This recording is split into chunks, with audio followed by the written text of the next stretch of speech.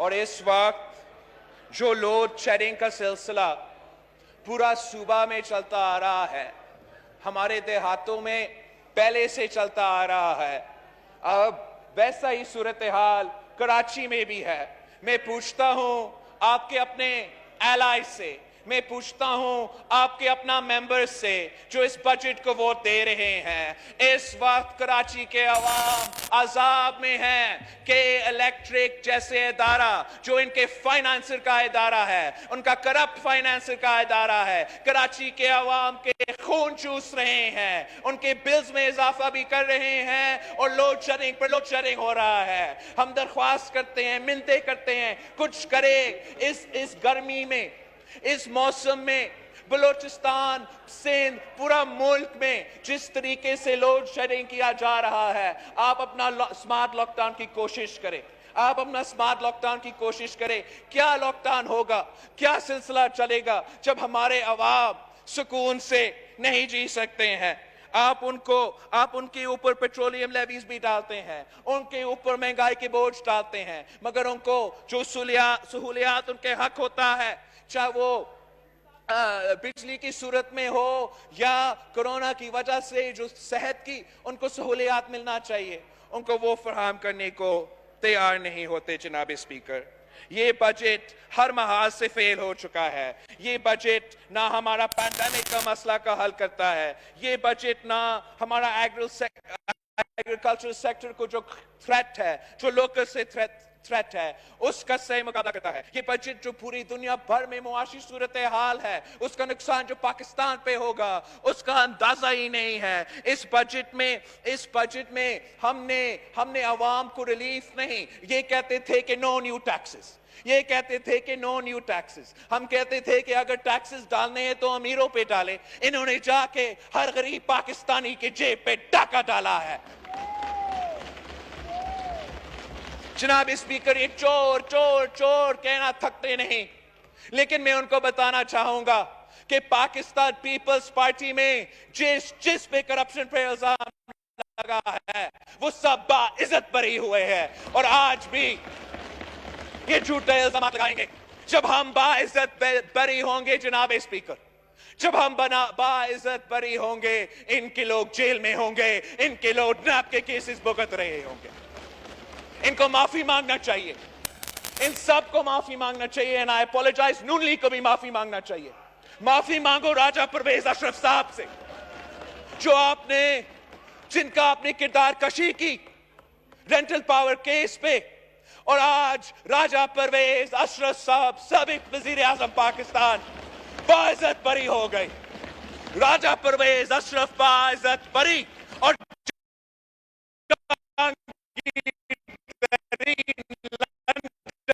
میں مذاق کر رہا ہے، اور اس کا وزیر اعظم شوگر کمیشن کا رونا رو رہا ہے۔ یہ ایشو پاکستان کا ایشو، اور میں ضرور یہ آخری بات کہہ کے آپ کی اجازت چاہوں گا۔ ہمارا پچھلے سیشن میں وزیر اعظم صاحب نے اسامہ بن لادن کو شہید قرار دے دیا۔ جناب اسپیکر، یہ وہ اسامہ بن لادن ہے جو پاکستان کے سٹیزنز، پاکستان کے بچے کو شہید کیے ہیں، ہمارے افواج، ہمارے سولجرز کو شہید کیے ہیں۔ شہید محترمہ بینظیر بھٹو کی قتل کیس سے لے کے کارساز تک، 1993 کی رامسی یوسف کا قاتلانہ حملہ تک، اسامہ بن لادن کا القاعدہ پہ الزام ہے۔ یہ آدمی جن کو ہم وزیر اعظم کہتے ہیں، وہ اس ملک کی پہلی خاتون وزیر اعظم کو، مسلم امہ کی پہلی خاتون وزیر اعظم کو، جو دہشت گردی کے مقابلے کرتے ہوئے شہید ہوئی، یہ وزیر اعظم شہید محترمہ بینظیر بھٹو کو شہید نہیں کہتا، مگر اسامہ بن لادن کو شہید کہہ سکتا۔ یہ وزیر اعظم احسن اللہ احسان، حکم اللہ مسعود، جو بھی طالبان تھے، جو بھی دہشت گرد تھے، بزدل تھا، ان کے خلاف بول نہیں سکتا تھا۔ نہیں پلیز، اور آپ یہ جو دہشت گرد ہے، جناب اسپیکر، آپ مجھے انٹرپٹ نہیں کر سکتے، اور نہ ہی